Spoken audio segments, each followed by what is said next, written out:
Kamala has officially chosen her VP. Congratulations to Governor Tim Walz from Minnesota, who, at least for the moment, is pretty much everything to everyone. On the one hand, Senators Joe Manchin and Bernie Sanders have both come out in support of him. Meanwhile, on the other, and kind of unsurprisingly, pretty much everyone on the right has said that he is the most radical thing to come out of the Democratic Party since, I guess, AOC.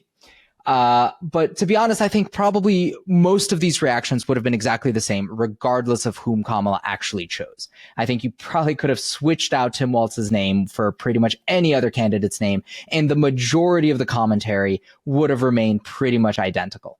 And that's regardless of whether you're looking at social media, or mainstream press, et cetera. I think generally speaking, people on the left want to cheerlead for their candidate. People on the right want to attack that candidate.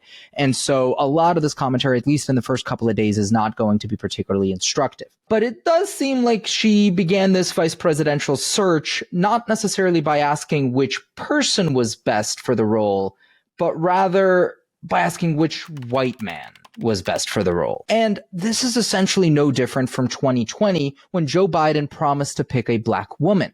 In fact, we are so focused on identity, right? The immutable characteristics of someone's birth that we hardly ever really think about policy, right? So for example, Governor Shapiro was attacked by the left for being too pro-Israel. Shapiro was attacked not for having beliefs that were in any way different from those of Tim Walz or really pretty much any of the other contenders. I mean, let's be honest, pretty much most of them had more or less similar views on Israel, and they were generally supportive. Instead, he was held to a double standard, right? People focused on his identity as, I don't know if you guys know about this, but he's a Jew. Folks calling him Genocide Josh didn't seem to care that his positions were entirely almost identical to everyone else. Instead, he was held to a different standard because we can only assume his identity was different from all the other contenders. And any process where identity is a core component of the discussion, right? Whether it's a core component of the decision making or it's a core component of the conversation from the actual base, is going to be a flawed process. But that's not even why I'm here, right? I am not here to attack or to defend Governor Walz. What I'm here to do is to highlight the danger of putting identity first, of focusing on immutable characteristics, on the circumstances of one's birth that one has absolutely no control over, and that ultimately don't determine whether or not one can actually do any job, right? Of how effective one would be at doing that job. And this kind of thinking is fundamentally dangerous because it distorts our thought process and it distorts people's perceptions of our thought process. I mean, if you look to Republican attacks against Kamala, they have called her a DEI candidate.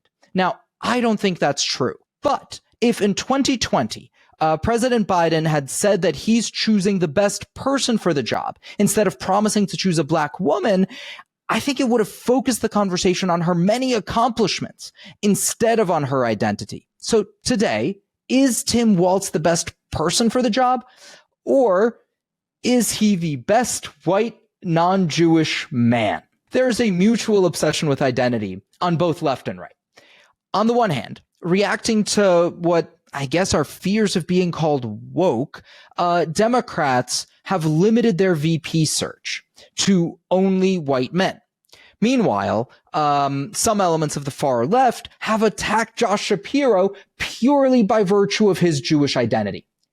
But on the other hand, Trump is absolutely obsessed with the racial identity of his opponents, right? He can't help himself but talk about the fact that Kamala is either too black or not black enough or Southeast Asian or not Southeast Asian enough or whatever it is. He can't appear to wrap his head around the fact that all of us can have multiple identities, right? That we can actually have intersecting identities and sometimes even conflicting identities, which is all to say that identity is not a strongly predictive value, that we should not be looking at someone's identity as a way to determine how they would govern, what they believe, or what they would do if they were given power. Instead, we should be focused on their actual backgrounds, on what they may have or may not have accomplished in their previous roles. In other words, we should put ideas over identity. And the question we should be asking ourselves is, are we focused on these ideas? Are we focused on the right factors when we choose someone for leadership positions in the United States? So let's continue to seek sanity in our discourse by focusing on what actually matters. Policy prescriptions or serious conversations around national culture instead of on people's characteristics that they can't actually change one way or the other. And so with that, I want to thank you for joining us on the Sanity Club, and stay tuned for more balance, nuance, and what I can only imagine to be controversy on our next episode. Thanks.